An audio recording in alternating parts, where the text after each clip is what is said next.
steps right POI you want to have at all times is much to kind of split off on trios. It's a very easy from. So if you have two trios contesting Sunny and then one dips off, you leave shambles position. So it's very good right now. They have a lot to loot and they have a lot of the jungle available around them to have some of that, you know, spread out sparsely. These pyramid structures, building's weird. Going outside the building to build on the pyramid itself is weird. Mats are kind of scarce, right? Even with the bonus farm format, you know, when you hit stuff during in these arena settings, yeah, you gain a little more material, but you don't really gain much from these stone structures. So battling here in early game is a scary thing, especially if you don't get the loadout of choice. So for them to have it clear as day right here, it's pretty nice.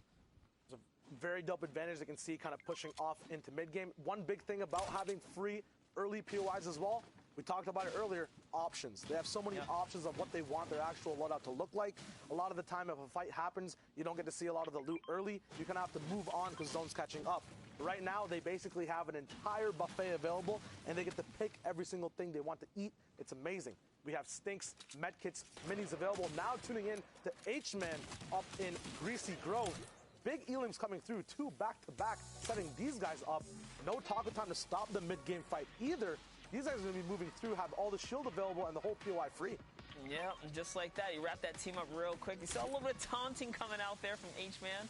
You know, Dampton a little premature before the taco time. It's okay. He's got to get his groove on somewhere or another. He's probably going to make it to his Instagram before the day's up.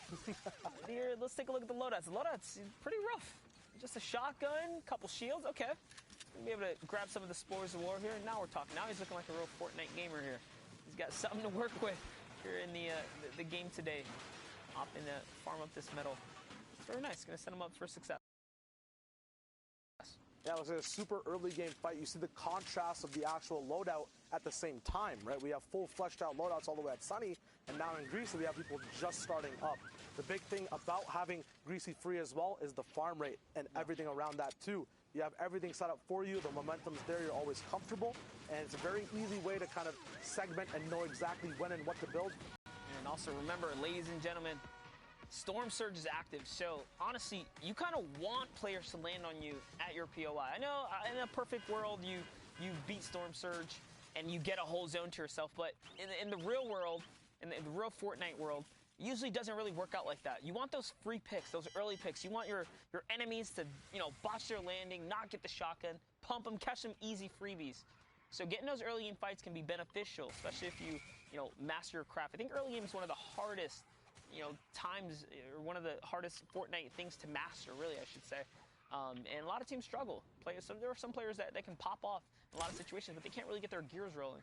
And they tend to struggle in early game. Yeah, with few mats available early, since you don't obviously farm out unless you find a llama, and so many spots and natural cover to move around, it's very unpredictable, right? And the top player's worst nightmare is kind of being in a fight in an unpredictable scenario. You have to kind of react to what's on your screen. If you have more than one person focusing you down, that's even worse for you, right? You're always back against the wall. You want to have everything available for you. You want to have some room. So 100% I agree. Early game is something that's very hard to perfect and very hard to kind of prep for when you're playing in the game. It usually just gets thrown onto you. And these guys are using all this retail row, kind of extra loot to really capitalize and find the perfect loadout. So Yonks is going to get a big upgrade right there. Going from a great tactical shotgun up to a legendary shotgun, legendary tactical. We've seen multiple players, even in that, you know, rare European game one we got to catch. Now, I call it rare because you guys know the issues that kind of unfolded today. We saw players, pro players, taking the gold tack over the blue pump, even when it needed most. Players needed it the most, right? You needed that one pump. People were still opting to rock out with the gold tack. Yeah, the meta for a lot of players and the way they play and take peaks, they use the combat for so much time of the season. They're used to having more bullets to send through. They're used to having, you know, the fire rate. Yeah, the fire rate as well, right? It's just the biggest thing they're not used to and they have to kind of adjust to is the pull-out time of that gold and purple tack, because it is slower than all the other shotguns available right now in the loot pool. Here's Zanzis. So they're going to use hoverboards to get away from the trio that's to the left, or maybe they didn't even realize they're actually firing off in the distance there. So little do they know, someone is already up close and personal, but there it is. The sound cue is given off, and he's actually spotted by Zephyr, who's got the perfect pinch on this player, and Zanzis, who's got the nice range as well with the explodes here. Shield Bubble is going to isolate this player from Zephyr, and Zephyr loses the 1v1. Shield Bubble absolutely isolates. The big thing about this side of the map, too, is how spread out and isolated you are from the get-go. So much of a split is going on just for looting purposes that when a fight starts, you have to act quick to get back to your team. Fast builds from Zanzas, though. Shockwaves coming through. Still a block off. The tack shots not missing a single one out of 8 in his clip. Zanzas is on point right now. Metal's not going to stop his beam from coming through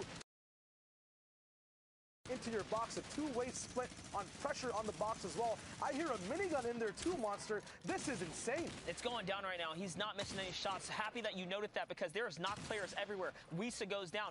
Normally when it's me and I got a tack shotgun, I have a million excuses to figure out why I'm not, landing or damaging, but it doesn't matter. Zanz has shown that you can hit your shots, you're gonna win your fights. And that's exactly how this battle has turned around because Zephyr was the first to get traded out. So as a 2v3 situation, they're doing so good. Invoke's going to fall down now as well, which means that last player is very weak because Zanz's already got 2 knocks here. So let's see how he goes to execute and kind of seal the deal here. So he walks right around, and there he goes. Hesitation at all to use any type of utility. Not a certain pattern we usually see. People are more safe and scarce with what they want to use in a fight, especially this early. Mid-game, I understand. Throw your 6 stinks. But this, Sans has just used, I think, upwards of his entire rocket clip with what the GL came with as well. And the minigun ammo, no care for it at all. I think we just dropped down from like 600 to 200. Hey, Still reaping the benefits. You know what they say. If you can't take it with you back to the lobby, so you might as well throw it out there because the worst thing is to get taken out of a game and be like, man, I still had those splashes. I knew I should have padded right there, right? Or, kind of have those regrets. So, good on them to kind of throw it all at the wall when it mattered because their teammate got taken out first. Zephyr lost. So you might as well throw everything to really take the tide and take take the bull by the horns in that situation, I should say. But taking a look at the other side of the map, we have Eska, Toggle, Sigol on the run here from a team behind them. They put some pressure on squads kind of floating around, launch padding above. And when the zone gets pulled down from this angle, on the entire map, this bone spot, the whole Sakura flower field, is a very interesting place where a lot of trios actually converge. A lot of the POIs on that side of the map usually don't waste too much time actually getting bricked from, but if you have that mentality because you just want to go and farm the teeth, every other trio has that mentality as well. There's so much brick available, as you can see, on the lake, on the actual rock behind you guys, the whole skull. But the big issue is if every trio is thinking that way, this is what ends up happening. A huge fight that blows out, stinks being thrown, a lot of utility being used, including defensive utility like campfires and bubble shields, will have a lot of engagements that you probably don't want to take just because you're on the same page as some other trios in the early game. And those are some amazing stinks right there to really put the pressure on these players down here. But there's someone in Tilted Town who's actually firing back. There's another squad on the mountain just to the side of that as well. So suddenly what looked like a free push and a free takeout on this squad here in the river, it's now turned into a really odd situation because they're surrounded by multiple players. RSG Spirit tries to skate away there on the hoverboard. He's going to get picked off immediately by this trio right now. They say, you know what? We caught a freebie over here. Let's go back. Let's get that loot and forget these guys on the river. They'll live to see another day for now. Yeah, big cost to their resources, though. A lot of, I think, would ultimately just expended to push that fight. Easily farmable up once again, but we did see so many trios rotating through here. Will there actually be much left at the moment, or will they have to get it on the fly moving forward as well? These guys seem to not stop. It just toggles on 24/7. Fights are on all the time. Not sure why there's just it's a 2-box kind of defensive base right now, but the less boxes you have, the more opportunity for a big pop-off moment. Spirit getting released all the way to that knockdown state. It's a box wall-to-wall fight right now. It's going to be that 50-50 engagement. Big Elim coming out of Toggle. You gotta show some respect for Toggle shots right there, flicking at the light and the slightest pixel that moved in front of him. He did not miss a shot, hitting 3 flush pump shots right there, and a flawless edit as well on the player that was just picked up. So Spirit got knocked, he got saved, he got put right back down in the dirt, and then Toggle follows up with the other. Now hopping on over to Shifty Shafts. Looks like we have, we saw Sid dig, we saw MSI dig, and Rampage have a great last game. They're just outside of the Shifty here, and there's another trio nearby. Amazing. We're going to be looking at Shifty now. One big place to actually get refarmable mats in. The biggest part about this, you talked about the whole skull earlier for Brick.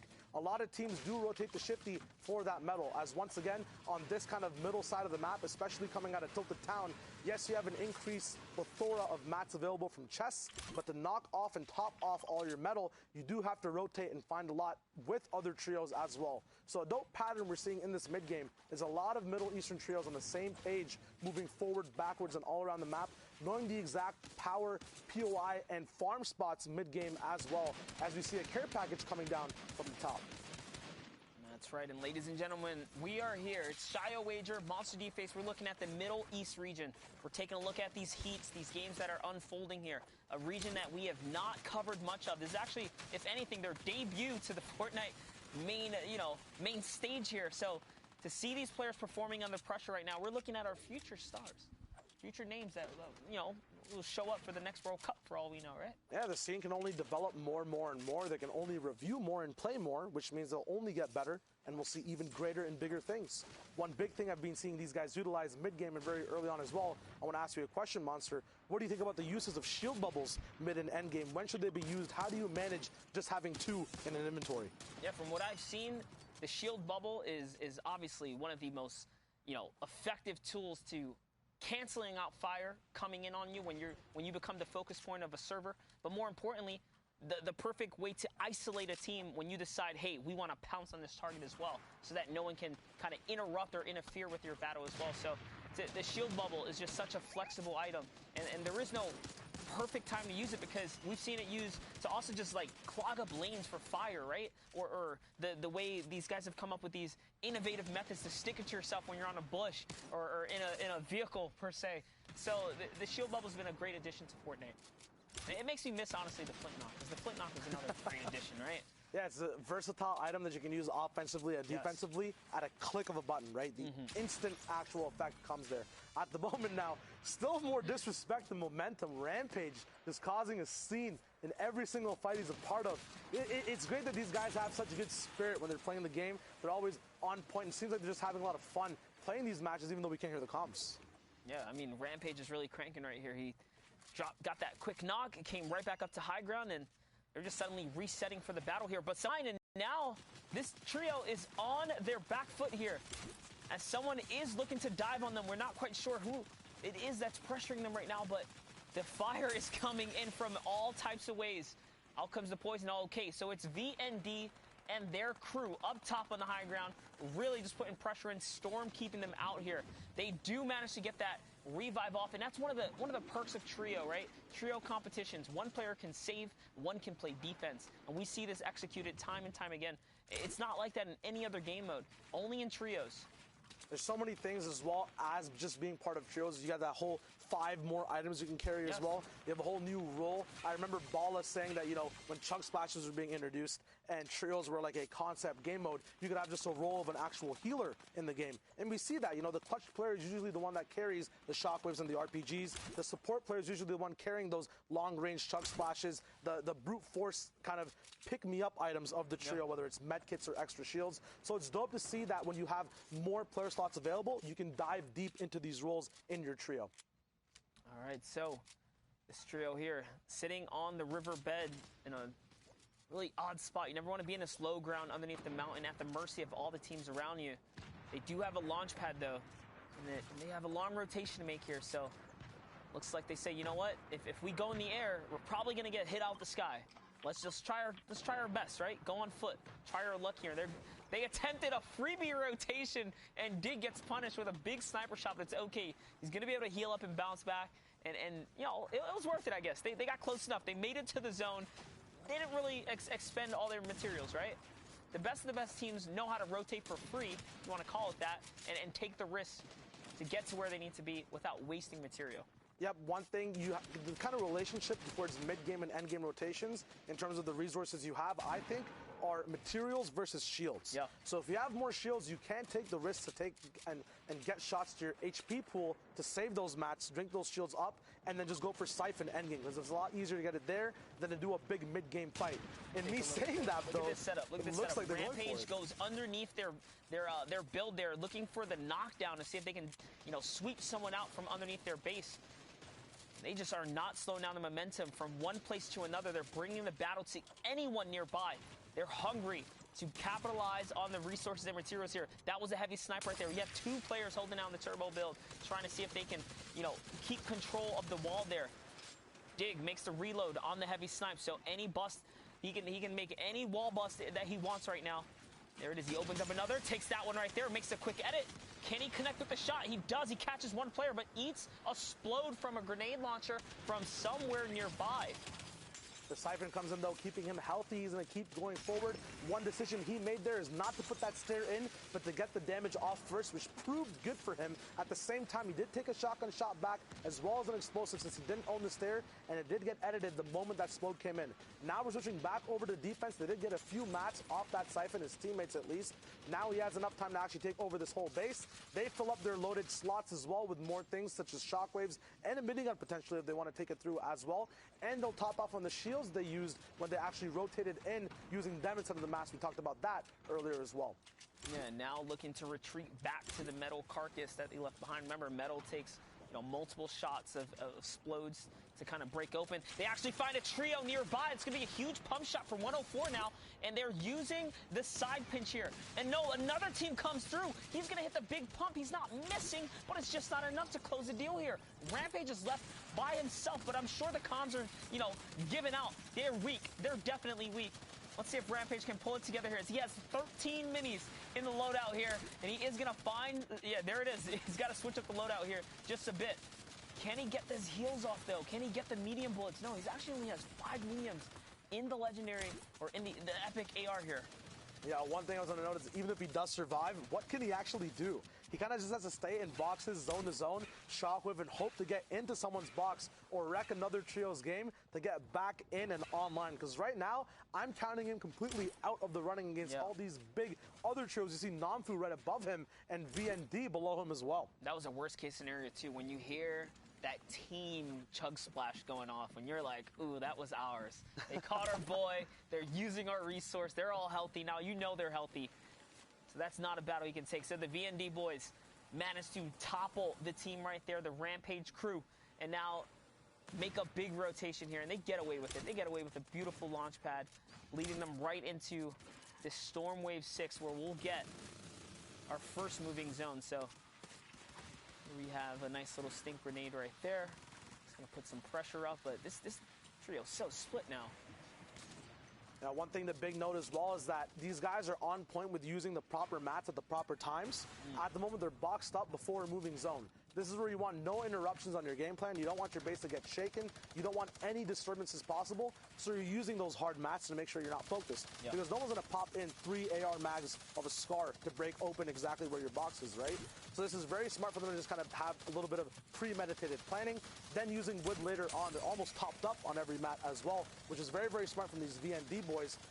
As you said, you know, we talked about it earlier, I love having rainbow loadouts. And right now they have every color on the spectrum available. Shockwaves, miniguns, the silent SCAR, and a bunch of heals to get split over. A very cool thing Hater did right there is dropping that big pot over to his teammate. You never know what happens on rotation. One person might go down. It's good to have loot sparsely kind of allocated between everyone so everyone has that clutch moment chance. Double minigun is going to start cooking here as they have a player on the run. It's going to be Weil who gets taken out of his wildest dreams right there. Unfortunately, in comes a shockwave, and Hadar finds himself in the zone right now. At the cost, of course, of a lot of HP, but there it is. That Elam, and now Hadar's just got to eat some zone. He's trying to crank his way up this mountain. Such a weird spot to be in. There's a player right underneath him. I wonder if he's going to turn around and try and catch this free pick right here. No, he's just more worried about defense. And there it is, little offensive play right there. Can he connect? No, he's going to get taken out. Gets dropped real quick. Now hopping over to Zanzis, Zephyr, and others. You can see just from a nice aerial view of the rotation these players have to make, the struggle that they have going up and over the mountain, and now through what might be the best terrain right here. It's kind of flat. This is where you want to be. This is where you want to be if you're on the front side of that zone. But anyone at the back on the blue line, once people get based up and realize once Fahad is done drinking these shields, they're going to look straight back for all those elims to come pouring and funneling through. So yes, it's amazing to have flat land. if you are in that advantageous position. FHD does pop the launch pad right there, and out they go floating. Kind of an early launch pad as well, just to go and battle for the high ground. So this is that zone wave 6 we talk about, going for the high ground nice and early here. He's cooking that minigun right now, trying to see what he can do. Little does you know, there is another team up high. There it is. This player has been spotted, melts him right out the sky. Wild Gamer here goes straight down, and the high ground is the power trios. Once again here, the minigun's just the perfect situation. They're just chopping players down. This is just too easy for him at this point. Yeah, but split solo as well. He doesn't have to worry about his teammates getting in the way at all. It's free reign for Hod right now. Even if he does get knocked down due to low mats, it's the only thing I can see that can stop his reign right now, but his teammates can cover that as well. He's going to keep minigunning down. The shockwave is the perfect thing for him too. Getting people down to white tags, has the shotgun to switch over to as well. Yonks up top. Looks like he actually bit off more than he could chew. The Hod goes down. These guys still have so many eons right now. 6 with more to come. The zone is just flipping back. Looks like they have an advantage to hold back the whole zone from height as well on hard mats. Shockwaves are the only thing that can stop them from this position. And the reason it really works out for them, minigun, high ground, in this situation specifically, is because it went right over low terrain. Everything dipped, so everyone's floating on weak builds, weak wood. When the minigun comes chopping, it's taking all that resource, all that material with it, and all these players were just thrown down to low ground. It's hard to defend at that point, because you have to block what's coming up from above. You have to protect your floor plank below you. You can see there, he's going to actually use a shockwave. That's actually really odd. He throws a player out to the zone. You see for a second there, the lining did show someone in the storm, so it was successful. And there it is. Someone goes down, but Yonk's still at it. He's looking for the shotgun shot right here. And they're just going to win. They're just going to hold players out. I guess the shockwaves kicking them to the zone was worth. It kind of all went in their favor, huh? Yeah, it was a very unique ending right there. Very casual. They straight up started doing weird edits on height at the end. Absolutely no respect. We're going to be throwing it over to Sundown to break down more of what we saw in this heat and more. Sundown, what you got? What I got is some more highlights from the early and mid, and then a great display of the power trio holding the high ground and kind of putting what I said a little bit to shame in the last analysis. They were able to stick together as a duo and run out the rest of the lobby, showing that teamwork and the prevalence and the ability to dominate. So very well played from them. Let's hop on in and see what went down in the match. So first, again, we're hopping on board with Toggle and his trio, as they're able to get a knock and then put a great amount of pressure onto them, stealing the wall on the other side, seeing the chug splashes go down, and just going to work. Boom, knock right there, gets the conversion, and they're able to then find the other opponent inside the shield bubble and reap all of the rewards from that. Now on board with the Alter Ego crew, who is able to find a pinch and then get the knock and seeing the teamwork. So now we'll see it from the other perspective, just the amount of pressure they're putting on, constantly pickaxing, trying to take the wall, and trying to not allow the opponents to get away. This is the early aggression that's disciplined through, and you can see Dennis Smith being able to catch the opponent out there. Now see her going down, stuck between a rock and a hard place on the side of the wall, and again, just putting these rifles to work on the backside of the storm and catching people in unfavorable positions. Now you can see Mev picking up Lynn there and able to avoid the trap. And this is a great rotation coming out from Moon, as he's able to land right on the side of the bubble shield, box himself up, and catch a quick edit. You barely even saw him take that shot out, but they are always able to track down and get the loot from that to put his team in a great position. But now on board with the power trio as they just run out the high ground. And I mean, just watch here. Like his ability to track Jiren there, constantly checking his angles, and they were, again, never threatened. We talk about high ground control and being able to work top down and converting it into eliminations. There was a reason these guys were on top in this heat, and it was their ability to execute and finish in the end games. That is back-to-back victory royales running out from the power trio. And again, there's a reason they ran Heat 1. But now we're going to continue with our Middle East coverage. I'm going to hop into the casting booth, and joining me will be the fantastic, as Zeke said, amazing, individual, award-winning Dr. Lupo. I don't know about all that, but I appreciate it. Thank you, Sundown. We have one game left from Heat 1 in the Middle East, and man, It is coming down to the wire. A lot of really crazy plays. And you were taking a look at everything that we've seen thus far from that last match. The pace at which these players are playing, I think, we've said it before. A number of us have mentioned it. Now that the Middle East has a more localized server to connect to, the level of play is really showing that even they can keep up. So going into potentially the next World Cup, if that's something that's in the future for them, it's going to be interesting to see yet another player base added to the pool of players that play for that. So. I know, I enjoyed a lot seeing players coming out from India, Saudi Arabia, from Southeast Asia. They're all over the place, but the games are ready, so let's hop onto the battle bus and drop on in to continue our coverage of the Middle East. And again, apologies in terms of those who wanted to watch the European action. We're intending on watching that. Heat 1 did get moved to tomorrow during the same time as Heat 4, but I will also say I've really enjoyed getting an extended look. It's not a lot of times. I know during the World Cup coverage we did go back and watch some of the Asian Oceania replays, but we don't often get to do a deep dive into some of these other regions. So I'm really enjoying it as someone who tends to go back and watch a lot of the server replays just on my own. Getting to explain this and kind of show off these gameplay, it's really enjoyable to me. Believe me, I understand people want to see their favorites and things like that, and we will get to all those players, time permitting. You have to realize, though, this being Middle East's first opportunity to play in a competitive event like this, it is big for everybody involved. And if you see in the top left right away, Klops and Fiesel full elimed off the bat. And that was the thing I talked about. They did end up making it through to the grand final tomorrow, but they struggled a little bit, to be honest. Everyone, again, I was the only one who picked against them, but I will say it's still not tomorrow yet. They're there, which is all that ends up mattering, but they didn't seem anywhere near as dominant as they were before, and you can tell right off the bat, them getting contested game in and game out, that's the second time we've seen them be the first trio eliminated from a match. One at a time here. Kid Falcon, Spammy, and Mad Clown picking up a set of eliminations on this trio. We're at 3 points already, 16 total for this team.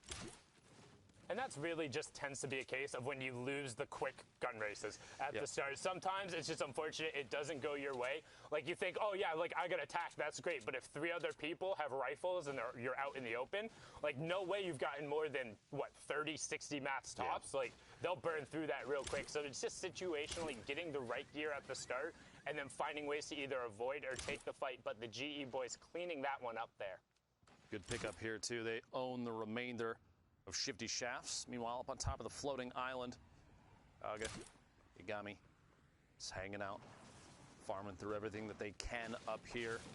Not easy to jump off just yet, although it is a slightly, it's a tough spot, I'm just going to say, because they're up above the block, so you have a chance to take shots down and contest one of the most competitive drop spots typically, because the way that the block is designed, it's player based, so it from time to time when it changes, it's almost a toss-up whether or not it's going to be good or bad. And right now, a number of teams across, I think, every region are planning on dropping block. I've seen things on Twitter, even going so far as DMs to say, hey, you dropping block, and admitting very clearly that it's going to be a contested drop for some of the more competitive players. So up here on top of the floating island, they have a chance to look down from above and take some shots. I don't think it's going to happen, though, because you don't want to give away your position. Even early game, if you ask to get shot at, by doing so, it's going to cause a problem. They do have a mech here, low light, bouncing around. Yaga might jump in with and continue this rotation. The third player still up on top of the block. Yagami's still up there. They have the tornado into the block. They have an opportunity to rotate off of that. You know, it's basically a free launch pad. Nope, pressure time it is. Engaging and pushing forward. Rockets out from the mech. The Brute, 2 trios inside here at the block.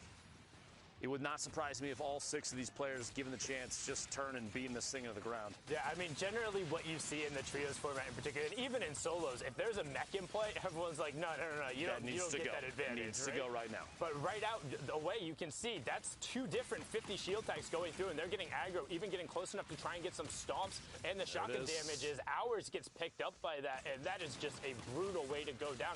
And unfortunately, these teams are being engaged by it, and it seems to be, this is one of the times. So mechs in trios, like I know there's a lot of people who are against it. There weren't a ton of times where they were like very overwhelming. This is one of them. This is when you can get them in high ground in the late game and have them be protected. And I'm talking about at the highest level. I'm not saying that, like, yes, people can't run around and it gives you a massive advantage, because we've all been subject to this and it's not fun. with that being said, at the absolute highest level, normally you see the players able to find ways around it. But if you're already engaged in a fight and a brute ends up walking out, good luck. Like, you're not, what are you going to do? Stop fighting the people who are immediately against you? No, because they're not going to stop fighting. It's basically just, you're stuck with no good choices in that circumstance. Or some of the end game clips, I know Elocrats and Thomas did it in the late game, but they got 2 brutes up on the high ground where everyone else was just boxed up and had to worry about transition, and then they pulled zone. And it's just like, you don't play against that. Good luck. 4 eliminations. Low light, Gaga, Yagami now technically have both the island and the block. They pushed the remaining player. I believe just one made it away on rotation out to the southwest there. So they essentially picked up 2 solid POIs with 1 mech, just because, especially this block, you had all 6 players were based inside that structure in the middle. So a lot of the line of sight to take shots at this mech, it was already blocked, which gave them the chance to just push in, start stomping, dropping shotgun shots and the rockets out as often as they can. A big swing. These guys are already in a great spot. Yep, and now you get the rotational tool as well. They didn't even lose a ton of damage on the mechs, and it's kind of one of those things where you talk about the inherent weaknesses of it. While there are some, we're effectively covered in this engagement. There was absolutely no way the brute was not walking away from that successful, simply because the few opportunities that would have been there, the only way they could have possibly maybe have gotten out of it is if one of those people had decided or landed on a boogie bomb. Exactly. So it's like that is your only chance in that circumstance. Otherwise, you're just out, and effectively, you're out, you're gone, 4 over. And the block, the reason why it's so contested, there is always a very dense amount of ammunition, loot, and materials. You will always be able to get maxed out 1,500 per player, and you'll be leaving there with enough ammunition to where you aren't going to be scared to harass people in the mid-game, which in competitive trios is huge, which is why you see a number of people there. Now, getting the fortune of the fact that Kevin was directly above the block, and then a brute lands right next to him, I mean, that is just praying to RNGesus and taking every advantage of it. The stars certainly aligned, but they took, like I said, they took big advantage of the situation. Ended up coming out there with 4 eliminations and basically everything else that they could need up to that point. I think there was a heavy snipe, which we see here, sit up the top of Viking Village, taking a shot there. Can't quite connect. 2 players, I believe Rampage is also with him up top there. The 3rd, not even seeing on the minimap. Just there we go, right on the screen right there, far north. Rotating across, still taking shots. These guys aren't going to challenge. You have a chance to maybe land a big hit from up here. That's not a Dr. Lupo snipe. You hit those. Imagine a knock from this distance. They might not be able to capitalize on it, but you're going to slow that team down. Somebody's got to go back, try and pick up the revive. Meanwhile, this trio will rotate in and get ahead, well, just like this, try and get inside the safe zone, and they can stormhold at this point. Yeah, you have to be so absurdly careful when doing that off the edge of the mountains. You want to avoid trees there at absolutely all costs, because if you clip a tree and suddenly lose your fall immunity, I mean, that is some of the worst. So I'm going to go like all the way back, right? PAX West, the very first time we actually did an event, we were going through, we were doing the tech testing, and we had like all the observers. I was like, hey, I'm going to do really well in this test. We'll make sure like everyone is watching me, all that. So we get it all lined up so everything is going. I'm flying into Tilted right away. I see a number of people there, really excited. I clipped a tree right when I was going, lost my immunity, fell down. Very first person eliminated from the match. We had to actually scramble all of the tech and the tests we were doing to then look at somebody else. I had to explain to everyone why I was the first one that was out. So that was fun, but avoiding that, I know Ninja was a big fan of that tree as well a number of times. So I feel as though a number of players have shared that similar experience, Tim the Tatman especially. Meanwhile, pushing forward here, you have 2 players from a trio to the north already at that gas station. 1 is separated, which means if these 3 do run into them, I would not be surprised if aggression happens, especially a lead-off shot with that heavy snipe. A knock here on either one of those players. Abdullah all the way in the back. Nadia and Nasir still there, separated. And one thing about Siddig, M-Siddig, and Rampage, they were in the highlight video from Week 5. They qualified through the automatic qualification, and they actually dropped me a DM saying, hey, watch out for us. We feel like we've been playing very good. Like, give us a shout-out, because I promise we'll be there. Sitting on 61 points right now in the 6th game. They were in that top rank. Like, looks like we're going to be seeing them in the grand finals. And now, hitting that snipe and being the aggressors here in the mid-game. But notice how there is a team coming up behind them, and they're only covering one direction right now. They're looking right now. You see the arrows in your mini-map down there. They're kind of jumping and rotating and checking to the left.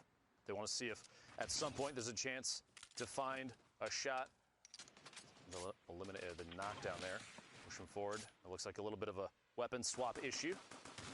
Despop with that sniper rifle. Meanwhile, they are building up the explodes to try and drop any of the material that they can. Get inside the box, take the ramp, go for the swap, find the shotty shot, and can't quite connect. Sitting down to 92 HP, a little bit of a panic. The splashes right now might be the key, especially if you have a teammate nearby. Pick that up, get the siphon off of it. 90 eliminated. It is now an outnumbered situation here. Secure the walls and make sure you own every piece of the structure. Yeah, right here. Stack up, splash it. Gonna happen? Maybe, maybe not. Waiting for it. Okay, no, no, use the full instead first. There we go. Make sure you get every little bit of it. They want to maximize their efficiency. They did have the other player knocked and they haven't quite converted on it, so they should know that player is looking for the revive. They're trying to find him right now and building up for the height advantage, but they're kind of opt to knock it down. I think you should probably just try and chase and find it. The shockwave a second ago, I believe, was from the opponent trying to take that ultimate high ground. Acidic still going for the knockdown on the structure here. We'll see. Yep, Abdullah all the way up top right now.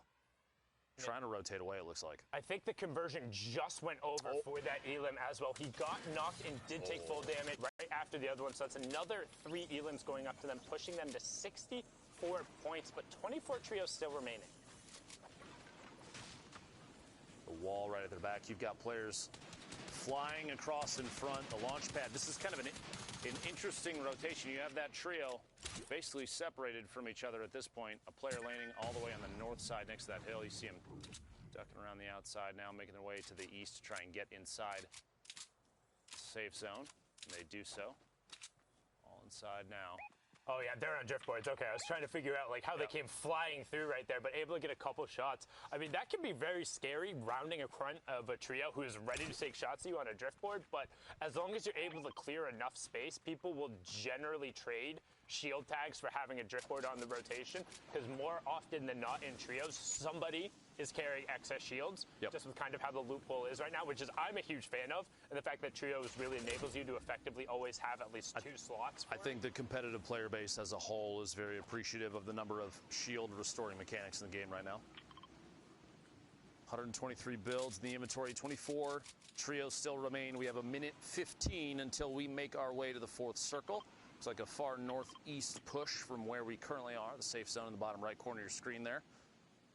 Good at making moves. The marks basically communicating what may or may not be the best call. They're going to build up for just a second. They've had pretty decently far storm rotations from them too, right? Like the zone hasn't been doing them a ton of favors, but meanwhile though, you remember that, I wonder how that mech team ended up doing, because everything ended up pulling towards north, so they should have just been set to be running wild, but haven't seen a ton from them. Their best bet, their best bet at this point may be to take, if they still have the mech, find a hill, build up around it, and protect it for late game. And that might be exactly what we're looking at right there. Yeah, in fact, minimap, that's the same color as the team earlier that was on the island and dropped down into the block. So they are still up there. I'm assuming still with, actually, there's no mech on the minimap, so it may be gone now. Moving forward here. 18 seconds until this circle starts to push. Team up on the hill, they're going to have to move soon.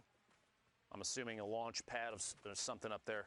Otherwise, they're waiting maybe a little too long to make movements at this point. Well, you can, as long as you're not on like the far side of that zone, you can outrun it, but that's just always terrifying. Like even this to me is a scary rotation, because you look at the number of old builds that are there. Luckily on the bottom of the map, you know, since you're marking the edge of the zone, there's only really like, well, they don't know this, but we know that there's only one team who's realistically in between there. But passing all of these old builds is terrifying. You can see the driftboard team on the purple coming in, as well as that other team who is on the high ground seems to be making a launch pad rotation since they are so high up and flying at a consistent speed. But as that circle is encroaching, expect Siddig, M-Siddig, and Rampage to run into a little bit. Oh, here they are, boxed up in the mech. They do still have the mech. They do still have the mech inside the zone now. No reason to leave that just yet. Basically going to wait for an opportunity to drop some rockets. That's exactly what they're doing. The shield bubble, enough to save that team over there, but it doesn't last forever. We'll have to see if they opt to take more shots in a second. Meanwhile, very aggressive push in the top left here, making their way inside, owning the box, and Monksy goes down. Elimination there, putting them at 4 total, 65 points right now. You have to remember, top 15 placement. So when placement points start to come into place, we still have a handful, 8 more teams, 8 more trios need to go down before that even becomes a thing. Yeah, I mean, it's just so much so to get there. You can see Monksy was the solo pushing us into top 23 duos, so only 5 trios have actually dropped over the course, and it's 9th through 12th. We'll be getting that first round of placement points. 5th through 8th getting the next. 3rd and 4th will receive one, and then 2nd gets a bump. So honestly, to me, 2nd place, it feels like a little bit better in the trios format when you get there, but at the same time, it makes that final fight just that much more important. Always being a 4-point swing, like, yeah, you get the bonus because you were in 2nd place, but you know it could have always been that much more. And right now, these guys have priority on the near side of the zone, but there's a number of teams who pulled slightly better into some great dinks right there. You can see the headshot go through, but not a full shield break, only getting the 62 and then an immediate cover from the teammate. If you look at the next safe zone, too, a large portion of it is centered over the water, which, if you get caught out there, low builds or no builds, it's going to be like shooting fish in a barrel. The fact that you have to jump and hop slowly across the water, you don't run nearly as fast. You're basically exposed. It's going to be a tough spot if there's anybody over there. I would expect that northeast side and the west side are going to be completely chock full of teams. Players are going to try and avoid minus whoever that is in the bottom right, the southeast side of the next safe zone. They're just going to own that right now. There's no need to move too far. They're even on the slowest edge of the circle. They can just kind of wait and see who may make their way down the hills in towards this river. So in particular, because this is zone 4, which means zone 5, the next one is going to be the half in, half out. Yep. So you don't want to be central on the next zone. When this one closes, you're banking on it being on the outside edge. If you're central, it's guaranteeing a short rotation, but that you have to move. If you're on the outside edge, there's a chance. Yeah, there's a chance that you pull zone and that you have a big opportunity to catch people in that rotation. Because going from far side there into the half and half is brutal if you don't have the correct amount of mobility, or it can even then just be bad because of sightlines. Like, we've seen people get beamed making regular launch pad rotations. Now, to no one's surprise, the inventory of the power trio, specifically, we had Fahad up there for a second. I would assume everybody's inventory on this team is absolutely stacked. You've got pump shotguns basically all around. I saw I believe two launch pads in Fahad's inventory. An RPG yet again. This trio seems to pick up some of the best loot every single game, which will help them consistently climb to the top. Now, loot's not a guarantee. Don't take it the wrong way, but it absolutely does help when you're looking at players like this, NM7 as well, all 3 of them. No eliminations yet, but 71 points literally proves the last 5 games for this trio has been through the roof. They have been just destroying. And they just pulled zone. Look at that bottom right-hand corner. You can see the 2 orange triangles and then that 1 white. They pull zone. They have the stinks. They have rockets. They have a minigun. They have every single part of an arsenal you can want. But right now they are being challenged. You can see trying to get the wall back right away because they know they're on edge of zone. Good rocket away. And Mansour catches that one with his teeth. There was another damage tick over as well. But Power able to catch himself before. And now you get more loot to work with. Those are excess builds. So what can you do? You're already in zone. Build up with that extra material, do the Tfue special, build up a massive tower, go back down, and then mark yourself back up. That's the second elim. You talked about it right there. We still have 7 more trios to drop before placement points end up coming through, but these elims are going to go all the way through. 4 more trios now. We're at 19. Look at it. Top 12. Sorry, it's top 12. Yeah, not top 9 to 15. 12. Yep. No, it's all good. It's it took me forever to get used to the new trios one because there was an extra scoring threshold going through, so when I was counting through and calculating, it always took me forever. But Toggle is somebody who's been impressing me a lot. He's been in a number of our packages just as an individual player, making some great plays. So shout outs to him for again making it into the end game and has a pretty solid loadout. So expecting him to potentially make some more plays here as we hop on board. It's funny you mentioned the Tfue special earlier. Literally sitting on honestly one of the most commonly seen weapons, I think, in Turner's inventory. That scope they are, either that or an infantry, always sitting up top and taking shots. If Toggle can take high ground, put that thing to use. Right now, stuck down here, he and Eska basically in a box side by side to see if they can make their way up down to only a duo. Sigil eliminated earlier in this match. 69 builds. 2 shockwaves, which can come into play here in a second. We're going to see the next circle all the way south. We're looking at a push out basically into the water. Now, there were builds out there earlier from a team that was sitting in the water. So you know their structure. If they were paying attention, they know their structure as well. So you can imagine maybe a push at just the right time since they're they're near the front of this zone. they have a chance to get onto those builds ahead of other players, build up, and put that scope they are to use. That's what I want to see right here from Toggle, and we'll see if he can pull it off. I think that's what he's going for, or he's looking for a quick cone peek right off the bat, knowing that the rest of the lobby has to rotate off of him. He might think it's safer to try and catch a quick pump as somebody goes through, but as I say that, he abandons the cone peek, goes over with his teammate, and you're probably going to see some shots coming out here, and then a shockwave to try and take the high ground on those old builds, as you said. A little long-range tack SMG, here we go, he's looking for it. They're literally already plotting the drop. The shockwave shoots across, maybe a little too far to the left, potentially separated from his teammate. We'll see here in a second. Go on. Down to the bottom right, yep. Now's the time to build up. He has a chance to take the front of this zone. It looks like that's exactly what he's doing. He might be trying to drop down and match elevation with his duo here. That bubble shield from underneath. It's only 60 damage above the threshold. Finds elimination on Suber. Making the way on through there. But that wasn't his knock. They didn't get an Elam, so that was just a conversion. However, he will pop up on some of the mats, but not the ones he really needed. Now sitting on max metal as we're closing in on top 15, nearing that first placement threshold there. You see Yonks going down there. Some great shots coming out from Toggle, but can he full convert? Instead, goes to the far side. 20 HP. No, he caught himself. Very close, 20 HP remaining, sitting in the front. This is basically the same situation, except he's on the ultimate low ground, looking for shots to take on players that are going to try and make their way in. He's kind of in the middle of the zone now, and there's going to be pressure from the back if there's still someone behind him. Looks like it might be clear now, so they're pushed their way in. Yep, Toggle indeed did. You see him at the bottom of the screen now, landed basically right next to Rampage, Siddig, and Siddig. That trio all still alive. Meanwhile, the top, I am not even remotely surprised.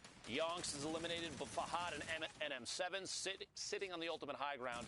The minigun coming out, and if Fahad still has rockets remaining, this weapon combo might be the way to a victory.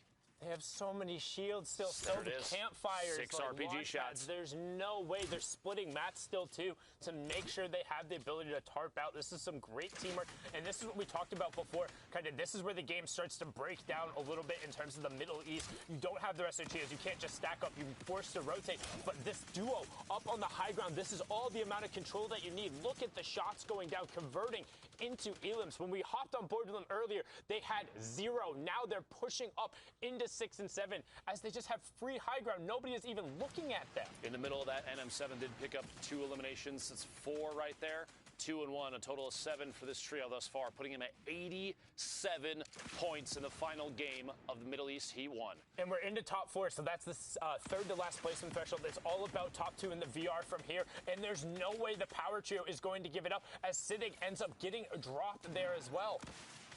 Love the name Power Trio. Shots still raining down. 5 RPGs remaining in NM7's inventory. The trap, 2 full shields, a slurp, the pump, and a gold AR. 3 trios remaining, down to 2. The last set of placement points before the Victory Royale. An RPG to lead, trying to find a shotgun shot through the hole, and the last second flick on Toggle guarantees that Victory Royale. That's 9 elims and the VR. 24 points coming through there. That's back to back to back that we've seen. I think they won 4 games in total there through the whole stretch. So, whew, wow, Power Trio. Sometimes you're just better. Speaking of better, we have the man with some of the best looks in the house, Zeke, standing by in the studio. What do you got, Zeke? I'm so caught off guard. I thought that was going to go a completely different way. I don't know what to say, so we're going to go over to Shy now. Take it away. We got a package right here breaking down a lot of what just happened in that game, both on top, on high ground, as well as low ground in a few of the shambles positions. A very cool theme, actually. We're going to break it down, see exactly how things are going. Let's check it out. Right now, we're going to take the lesson that everyone kind of knows, but break it down a little bit more as well. When you're by the zone, by yourself, split off from the rest of the map, there's still a chance to actually pick up points and do well. Right now, we see an insane amount of survivability, a insane amount of points actually coming out, even if they're not placement. A nice